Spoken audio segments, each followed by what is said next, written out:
네, 이번 사건을 두고 정치권에서는 피해 호소인이냐 피해자냐를 놓고 호칭 공방이 벌어지고 있습니다. 피해 호소인에게 사과한다는 민주당을 두고 야당에서는 피해자라고 부르기 싫어 희한한 말까지 지어낸다며 비판했는데요. 피해 호소인이란 말은 어디서 나왔을까요? 송재인 기자입니다.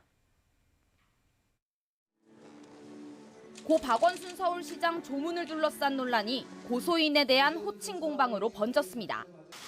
민주당 이해찬 대표가 뒤늦게 공개 사과하며 피해 호소인 단어를 고수한 게 논란에 불을 지폈습니다.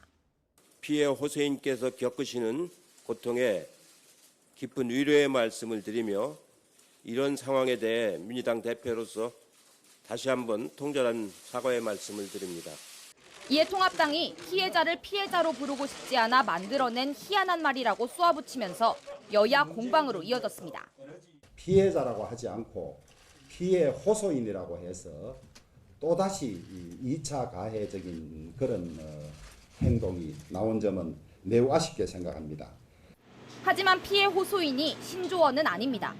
주로 대학이나 시민단체에서 내부 성폭력 사건을 자체적으로 해결하는 과정에서 쓰는 표현인데 8년 전 처음 등장했습니다. 당시 한 여학생은 잇따라 담배를 피우며 이별을 통보한 남학생의 행동이 성폭력이라고 신고했습니다. 이를 두고 성폭력으로 봐야 한다는 의견과 피해자 중심주의가 무조건 피해자 뜻대로는 아니라는 입장이 대립했고 대안으로 나온 개념이 피해 호소인과 가해 지목인입니다. 대학 같은 생활공동체에서 자체적으로 성폭력 사건을 다루는 만큼 피해자 보호나 사건 해결에 불필요한 논쟁을 차단하자는 의도에서 생긴 겁니다.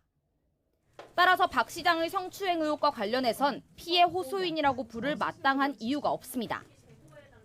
피해자의 고소로 수사가 진행되는 상황에서 공동체 내 해결을 위해 대안으로 내놓았던 개념을 반드시 쓸 필요는 없는 겁니다.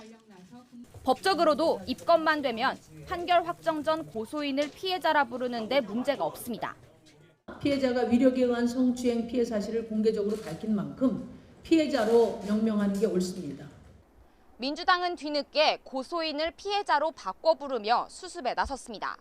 그동안 벌어진 정치 공방에서 간과된 건 피해자 입장에서 사건을 우선적으로 보는 피해자 중심주의에 대한 이해입니다. YTN 송재인입니다.